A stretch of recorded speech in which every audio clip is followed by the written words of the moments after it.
Starting a new sermon series today. I'll tell you more about that in just a minute, but it's going to be on the book of Judges for the month of July. We'll be looking at different judges, a different judge each week, and today we're going to be starting with an interesting story from Judges 4. So if you want to follow along, the words will be up on the screen, or you're welcome, of course, to use your own Bible.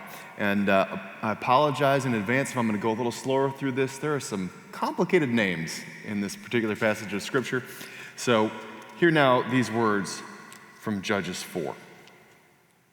The Israelites again did what was evil in the sight of the Lord after Ehud died.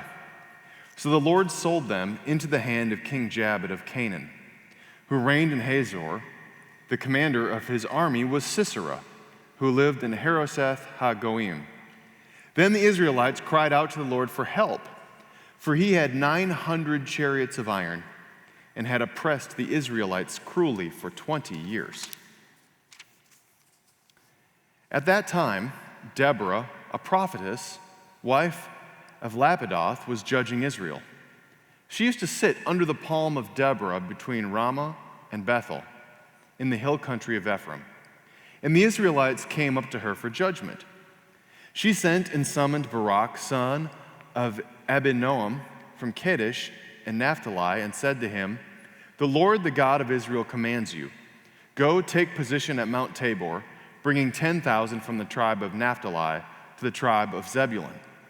And I will draw out Sisera, the general of Jabin's army, to meet you in the Wadi Kishon with his chariots and his troops, and I will give him into your hand." Barak said to her, "If you will go with me, I will go. But if you will not go with me, I will not go." And she said, "I will surely go with you. Nevertheless, the road on which you are going will not lead to your glory, for the Lord will sell Sisera into the hand of a woman." Then Deborah got up and went with Barak to Kadesh. Barak summoned Zebulun and Naphtali to Kadesh, and 10,000 warriors went up behind him, and Deborah went with him. The word of God for the people of God. Thanks be to God.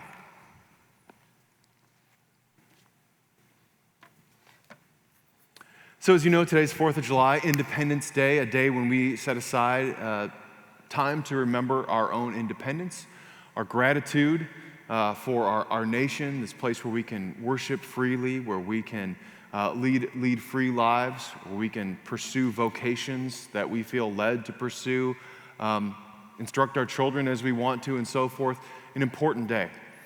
It's interesting that actually the book of Judges also coincides with a time period when the Israelites are trying to figure out what independence looks like. So we get to the point today in the Old Testament where we are in the book of Judges. And just to give a little bit of a background on where Judges fits within the whole story, let me do a quick run through for about 30 seconds, maybe a little longer, of the Old Testament. So you remember in Genesis, we have the beginning story, and by the end of the book of Genesis, we have what's going on is that Jacob has 12 sons. Joseph is the son who goes and ends up sold into slavery in Egypt. He rises to power there against all odds, brings in his father and family, brings in his brothers, and all of them survive the famine, and the Hebrew people then grow and continue. Fast forward now many years, the Hebrew people continue to grow and to thrive. And all of a sudden, one day, the Pharaoh looks out on the Hebrew population and says, "Wow, this got big in a hurry, and if they want to, there could be an insurrection, they could take control, and all of a sudden, the size of this small, once a minority population in our community feels quite big to us, and what if they overthrow us?" And so he gives this really cruel order that all of the firstborn males shall be tossed into the Nile River, thus decimating the population growth. Well, Moses survives that, and he grows up living sort of as a half Hebrew person and half Egyptian person. And he ends up striking a man dead, running off and hiding in a faraway land, comes back after God speaks to him through the burning bush, which we talked about at VBS, right, guys?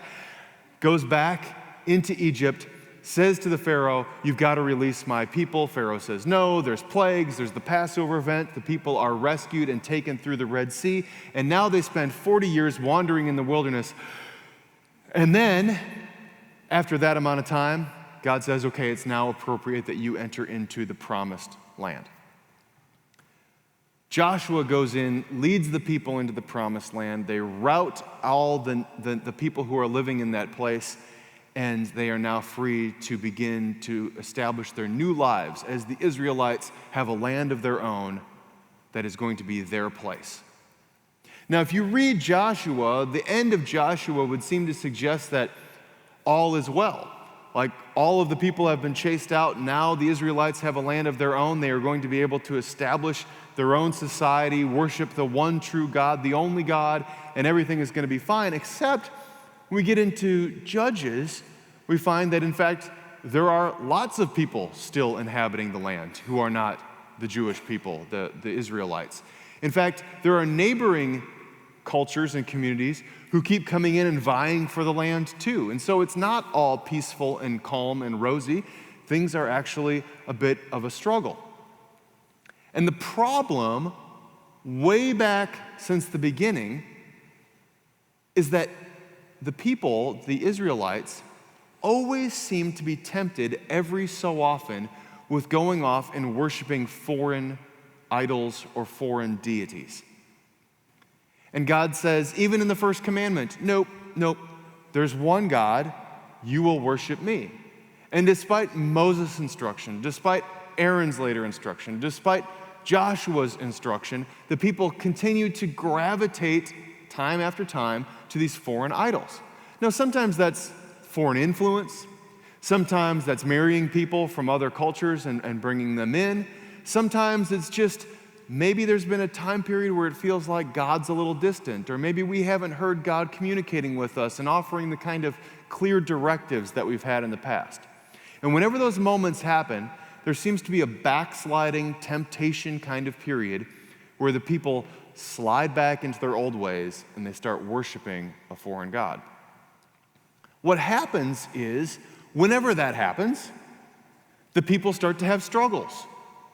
A neighboring army comes in, conquers the people, and it's like that for a time period until the people cry out and they say, "God, save us. We don't want to be under this foreign rule. We want to worship you again. We promise we won't do it again." And God delivers the people, but then they go back to their old ways again. And so it's like this pattern, back and forth, for several generations. And it's during that time period that we have the period of the Judges. So, they're out of Egypt, they're out of wandering in the wilderness, they're now in the promised land, but things aren't quite perfect yet. And we haven't yet reached the point of the kings. The period of the kings and the kingdoms, that is still down the road. So it's this in-between time, and it's the period of the Judges. Now, Judges is a name that feels like a misnomer when you read the scriptures. So if you read the book of Judges, you say, these people don't sound like judges at all. See, we think of judges as judicial judges, right? Somebody who is meant to listen to two sides that have opposing interests and to rule on behalf of one, or to strike some sort of a balance or an equitable solution. You go to a judge back then and even today to have somebody help you work through a stalemate in a legal dispute. But in biblical times, that word judge is actually somebody who is a deliverer. That's actually probably a better translation, or at least in terms of what we would describe as an Old Testament biblical judge, we would probably be better suited to use the word deliverer. So when this is the period of the judges, this is the period of the deliverers. And the deliverers would all kind of have a similar kind of pattern. Again, the people fall into apostasy. They cry out, "God, save us again. We've made a mistake." God sends a deliverer. The deliverer helps the people out of their predicament, and everything is good for a period of years until they fall back into their old ways. And then the cycle repeats and repeats and repeats. Every single one of the judges, nearly all of them, follow that same pattern.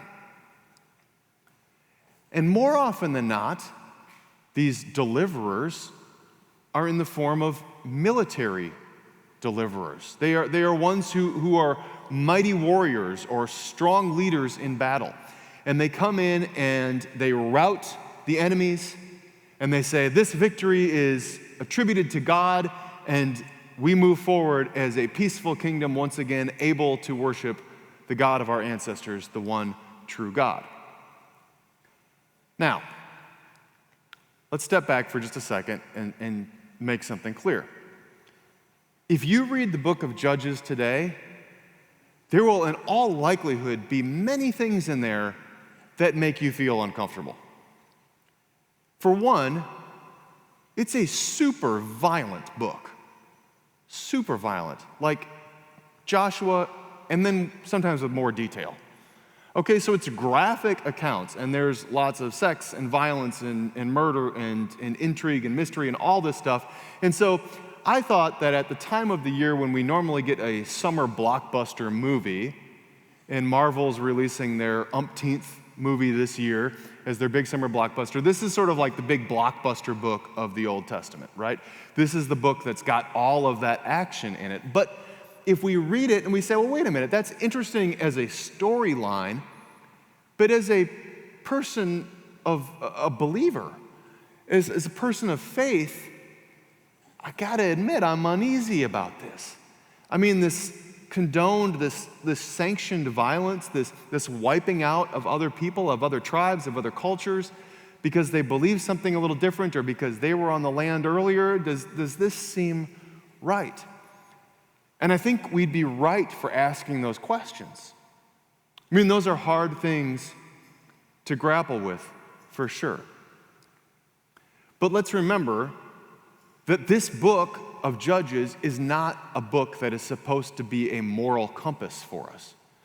Judges' point, the intention behind this book, is to talk about how God came in, delivered the people by sending judges time and time again, and no matter how many times the people messed up, God said, okay, I'm going to forgive you, I'm going to deliver you, and I have not turned my back forever on you. And so it's meant to be both chronological in the sense that this is a part of the story of the Israelites, but it's also meant to speak about God's nature. Now, we bring all kinds of hang-ups into that story about violence and about pacifism and about those kinds of things, and all of those things are right for us to ask. But that's not the thrust behind the book of Judges. That's not the question it seeks to answer.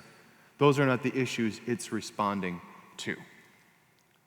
So we could talk about that at another time, but for the sake of the next few weeks, we're just going to be looking at the stories of the judges and what lesson did they have to communicate to each one of us. So you heard me just read about a judge, a few judges into the story. She's not the first judge, but the first judge that we come to in today's story is a woman named Deborah, which is kind of interesting. Now, everything I just told you about judges not being judicial judges and being deliverers, yeah, well, that's true with all of the other judges, except for Deborah's a kind of a both and. As you've already heard, Deborah's about to go into battle, but she also had this role where she was a respected citizen and a prophetess, meaning that God communicated through her and the people understood that part about her life. And she sat situated between two small towns on a hilltop underneath a palm tree that was called Deborah's palm tree, which is a good place for Deborah to sit. So that she got a tree named after her, after all. So she's sitting underneath this palm tree, Deborah's palm tree, and people would come to her and they would have disputes or they would have arguments, and they would come to Deborah and they would say, help us sort this out. But Deborah, in her dual role, is not only being somebody who helps resolve conflict, she also, as a prophetess, one day received a message. Now the problem is that during Deborah's time of doing this job that she's doing, the Canaanites have been ruling cruelly for 20 years. You see, before this, there was another judge named Ehud, and Ehud we're going to talk about in 2 weeks. Ehud's got a gross and violent story. We'll talk about that later. Ehud brought the people, he delivered them, and everything was good for a period of time, and then they started worshiping foreign gods, fell back into that pattern. Now it's been 20 years of oppression and hardship underneath the Canaanites. So Deborah gets this message from God one day and says, bring Barak to you and tell him this special message from God. Deborah calls for Barak, who is the general of the Israelites' army, and Barak reports to Deborah. Says, yes, what do you have to share with me? Well, God sent me a message, and here's the message.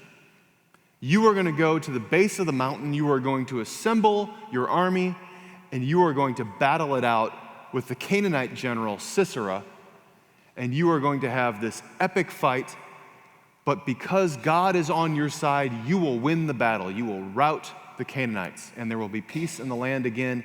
This is God's message to you. And Barak says, okay, I'll do it, but only if you go with me. And Deborah says, okay, I will go with you, but just know this. By saying that, and by agreeing to this, God is going to deliver Sisera, the Canaanite general, into the hands of a woman. You will not get credit for this victory. A woman will, just so you know. And Barak says, okay. So the rest of the story goes that they go out into battle, and then it goes just as Deborah said it would. They go out into battle. Lo and behold, the underdogs, the Israelites, win, even though Sisera has 900 iron chariots. So this is brand new iron, is new technology. So when we hear in the scripture that Sisera and his army have 900 chariots, not only do they have chariots, he has iron chariots, this is going to be a landslide, right? This is like slingshots versus tanks kind of a battle. But against all odds, the Israelites prevail. But Sisera escapes on foot. So the battle is not quite done. Sisera lives to fight another day. And he runs into a neighboring community. And this community is like the Switzerland community of the time. It's not Israelite, it's not Canaanite. They're just a people who are going to be neutral, and they're going to work with everybody, and they're going to trade with everybody, and they just want to be left alone. Sisera staggers into this community, weary from battle, looks around, finds a tent. Outside the tent is this woman named Jael, and he says, can I go into your tent? I need to find a little respite in here. She says, all right, come on in. She feeds him milk, she puts down blankets, she lets him lay his head down. He falls fast asleep. And here's the crazy part. Something compels Jael in this moment to pick up a tent stake and a hammer and drive it into the temple of Sisera's head, pinning him to the ground, striking him dead. The army of the Israelites comes by, and they're looking for Sisera. They track him down. They look into the tent, and Jael goes, hey, got something to show you. There he is, lying dead, thus fulfilling the prophecy. Sisera will be delivered, but into the hands of a woman. Okay, so whenever we do biblical reading, whenever we are going to do Bible study, whenever we are going to listen to a sermon, whenever we're going to open up our Bible and do our own devotional practices, one of the things that we seek to do is to say, okay, I read it, that's interesting, but how does this speak to me? How does this speak to my life? What do I do with this information? Judges 4, great story. What do I do with that? Now, some of us might say, okay, well, there's a message about God's faithfulness and God doing what God said God's going to do. When we turn our back on God and ask for forgiveness, God has never abandoned us. God leads us to see another day. That could be the message. That could be the message. Maybe the point of Judges 4 and all we're supposed to know is that this is connecting 2 points. We are from the point of entering the promised land, but not to the time of the kings. So what happened in the in-between? Oh, that was the judges, and this just becomes a dot on this chronological timeline. But I wonder if there's more to this story that is sort of just hidden underneath the surface. So let's go to verses 8 and 9 again. Stephen's going to throw those up on the screen for us. All right, so this is right after Barak has reported to Deborah after she's summoned him. And the text says, Barak said to her, if you will go with me, I will go, but if you will not go with me, I will not go. And she said, surely I will go with you. Nevertheless, the road on which you are going will not lead to your glory, for the Lord will sell Sisera into the hand of a woman. Now, let me just ask you this. I won't ask you to raise your hands. But think about how you heard this passage, maybe for the first time, maybe not today, but another time. Is it true that your first impulse was to think about Barak as a coward? He's a general, for crying out loud. He's a general who has now heard God is going to make sure that you win this battle. And Barak says, I don't know, will you go with me, Deborah? Will you go with me into battle? And she says, okay, I'll go with you. But just so you know, a woman's going to get the credit.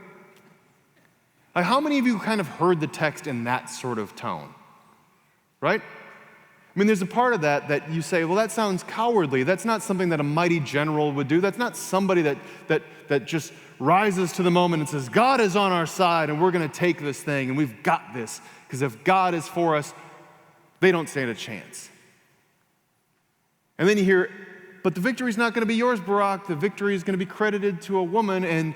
And how many of us think, ooh, that must have stung in the ancient Near East, right? And I don't know about that because I was reading a Bible commentary not too long ago, and the commentator is a professor who teaches Hebrew Bible or Old Testament at Princeton.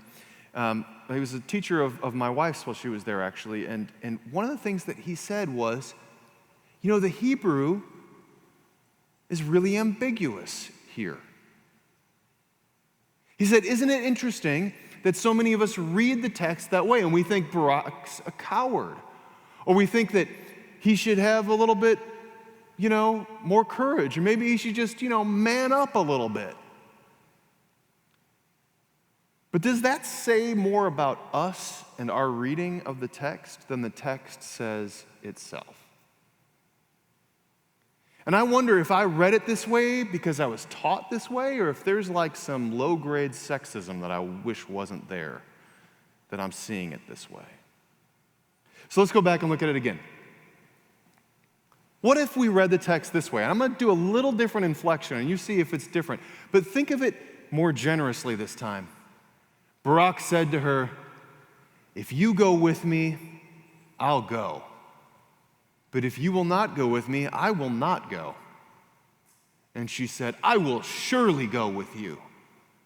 Nevertheless, the road on which you are going will not lead to your own glory, for the Lord will sell Sisera into the hand of a woman.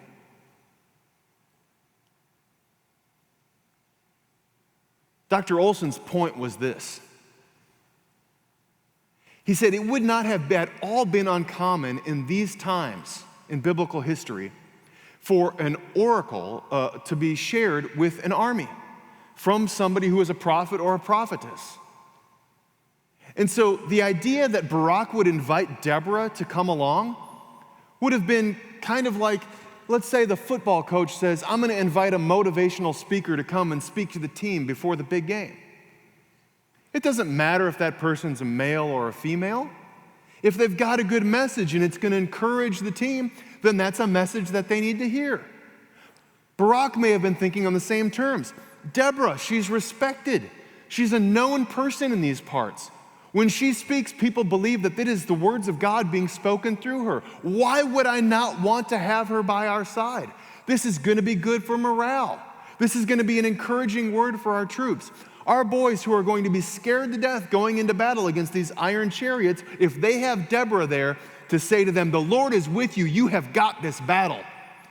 I am telling you this as a prophetess from God. Why would Barak not invite her? So he says, I don't want to go into battle unless my troops and I are convinced that God is by our side. You are the trusted voice in this community. You join us, it's going to be a difference maker for us. So if he says, I will not go into battle unless you are there with us, and she says, I will surely go with you. It's like she was just waiting for the invitation. But God will deliver Sisera into the hands of a woman, and Barak says, fine, as long as we get the outcome that we are looking for. As long as we rout the Canaanites and we can have freedom again and freely worship the God that we are beholden to worship. Why wouldn't we want that to be the outcome? You see the difference, right? I mean, that's a very different reading. And Dr. Olson's point is fascinating. He says the Hebrew is totally ambiguous about this, meaning that you can read it however you want to. And I just think it's curious that sometimes we would naturally favor the less favorable reading. But when we understand what's actually going on in the context of the story, maybe it actually makes more sense for Barak to say, Deborah, you are a trusted confidant. You are a trusted leader. I appreciate your wisdom and your counsel. Join us in battle. And she says, of course. I wouldn't be anywhere else. Now, if that's the reading, now we've got a message to glean from this. Now this story of Deborah is not just a blip on the timeline. This is a story that has a message to speak to us. And here's the message. In your life, who is your Deborah? Who is the person that you want by your side as you head into battle? And of course, I'm not talking about battle. I'm talking about the challenges, the adversity, the hardships, the deepest, darkest, most unpleasant places of our lives, the things that feel like they're insurmountable to us, the times that we feel like the underdog, for whatever that means. Who is that person we want by our side? Now, before you answer, let's look at some of the things that are going on here. Deborah happens to be the opposite sex of Barak. Deborah is not related to Barak. Deborah is not Barak's spouse. In fact, it says who she's married to. So, if the knee-jerk reaction is, oh, that's my spouse. Well, it may be your spouse. Oh, that's my best friend. It may be your best friend. Fine. But it may not be either. And sometimes there are things that our best friend or our spouse cannot do for us that another trusted friend can do. In fact, I was just talking about this with some family members the other day. It is hard to be the doctor. If you're a physician, it's hard to be a doctor for a family member. It is hard to be the pastor for my family. If my wife wants to go talk to a pastor, she doesn't come talk to me. She talks to another person. If you are a therapist, you don't counsel your family, right? So there are some times that those distances, those boundaries are really helpful. And so don't necessarily think it's just your partner. It could be someone else. So who is it? What does Deborah embody for Barak? Well, she's fair. She's just. She has the courage to tell Barak the hard thing, even when it's not probably what he wants to hear. That's a biggie, isn't it? Deborah has the respect of the community. Deborah's wisdom is tried and true. Deborah's loyal. Deborah doesn't back down when he says, I want you to join us in battle. And she says, surely I will do that. Deborah is a person of faith. That's a biggie for us as Christians. The person that I want going into battle with me is going to be all of those things and a person of deep faith. That's the person I want with me. And I want to be that person to someone else. Time and time again, we fall into a different temptation than the Israelites. We may not be tempted to worship other gods. Yes, we will give our allegiance, our money, our time to lots of other things. But one of the things that we really struggle with is the I will go it alone, I will do it by myself, I want to be self-sufficient mentality that is so ingrained in so many of us. But this story would seem to suggest that the Israelite general says, I want a companion with me through this experience. What kind of example is that for us who are so tempted to go it alone? This is my struggle, I'm going to fight through this, I'm going to be miserable. Nonsense. Bring along a Deborah. Bring along somebody that says, surely I will walk through this hell with you. Surely I will tell you what you need to be told, even if it's not the thing you want to hear. Surely I will not abandon you. Jesus had disciples. Paul had Silas. The disciples were dispatched to go out 2 by 2 so that they would not have to do this alone. God sends these people into our lives, and these are the relationships that are worth cultivating. So if you know who your Deborah is, give that person a call. Keep that connection strong. Don't just let things just sort of plateau until the next time you need them and then call them up and say, I'm in a bind again. Keep that relationship healthy, strong, and intact. One of the things that I love about this church is we are a church comprised largely of small groups. And those small groups have been a lifeline for so many of you. And if you are not yet a part of a small group, this is a good time to maybe inquire about getting involved with one. We'd love to get you matched up with a group that would be a good fit. But I've seen you guys deliver meals. I've seen you visit hospitals. I've seen you welcome new babies into the world. I've seen you work with each other through layoffs and through divorces and through deaths in the family and all of the sticky, messy, painful, difficult stuff of life. And we don't have to do it alone. And one of the blessings of being a part of a church community is that we have that. We have a community of people who are built-in Deborahs who say, I want to be there. Surely I will go with you through this experience. And what an incredible gift that is, because when you are in the depths of that, you know that there is nothing else like that power. Finally, let me say this.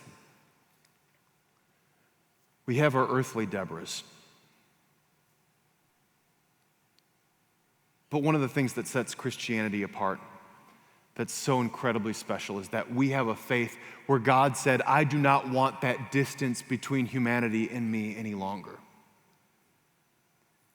And God sent an ultimate, for all time deliverer to come, not through military might, not with the conquest attitude of a warrior, not to make peace through violence, but to say, I am going to be the ultimate deliverer for all time for humanity in Jesus Christ. And he walks with us through the worst parts of our lives, and he celebrates with us through the elation and the glorious, wonderful things that are our greatest gifts and blessings. We cultivate the relationships with our earthly Deborahs. We cultivate and build on and strengthen the relationship with our Christ, who loves us and walks with us as well. And that combination of having both will allow us to remember that we are always delivered, we are never abandoned, and we never walk alone.